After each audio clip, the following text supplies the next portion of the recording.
श्री कृष्ण के पौत्र अनिरुद्ध की कथा। बानासुर भगवान शिव का बड़ा भक्त था। जब भगवान शिव तांडव नृत्य करते थे तो बानासुर ढोल बजाकर उनके नृत्य में साथ देता था। उसकी भक्ति और वादन से प्रसन्न होकर भगवान शिव ने उसे 1000 भुजाएं प्रदान कर दी, परंतु बानासुर ने इस शक्ति का दुरुपयोग किया। वह अभिमानी हो गया और अपनी शक्ति के बल पर तीनों लोकों को जीतने लगा। उसने भगवान शिव से यहाँ तक कह दिया कि वे उसके द्वार पर पहरेदार बने रहे।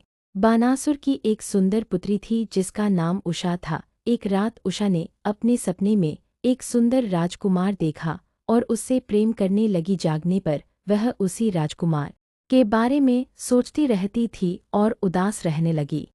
उसकी सखी चित्रलेखा ने उसकी उदासी देखी और उससे पूछा कि वह राजकुमार कैसा दिखता था। चित्रलेखा बहुत अच्छी चित्रकार थी। उषा के बताए वर्णन के आधार पर उसने कई चित्र बनाए और अंत में एक चित्र बनाया जो कृष्ण के पौत्र अनिरुद्ध का था। जब उषा ने वह चित्र देखा तो उसने खुशी से कहा, हाँ, यही मेरा प्रिय राजकुमार है, मैं इससे विवाह करना चाहती हूँ। चित्रलेखा जादू विद्या भी जानती थी। वह द्वारका गई और सोते हुए अनिरुद्ध को उड़ाकर उषा के पास ले आई। अनिरुद्ध ने उषा के साथ रहने के लिए सहमति दे दी। जब बानासुर को यह बात पता चली तो वह बहुत क्रोधित हुआ। उसने अनिरुद्ध को बंदी बना लिया।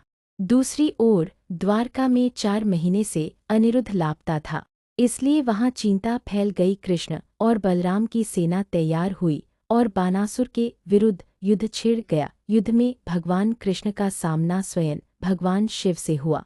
सात्यकी ने बानासुर से युद्ध किया और बलराम ने कुंभ के साथ युद्ध किया। अंत में भगवान कृष्ण ने अपने सुदर्शन चक्र से बानासुर की 1000 भुजाओं को काट डाला और उसे केवल 4 भुजाओं वाला छोड़ दिया।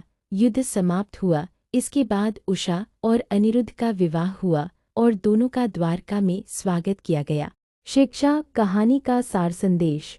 भगवान पर श्रद्धा रखनी चाहिए, परंतु शक्ति पाने के बाद विनम्रता बनाए रखना और धर्म के मार्ग पर चलना और भी आवश्यक है। Like, share, and subscribe our channel now for more such videos. Comment now your favorite story.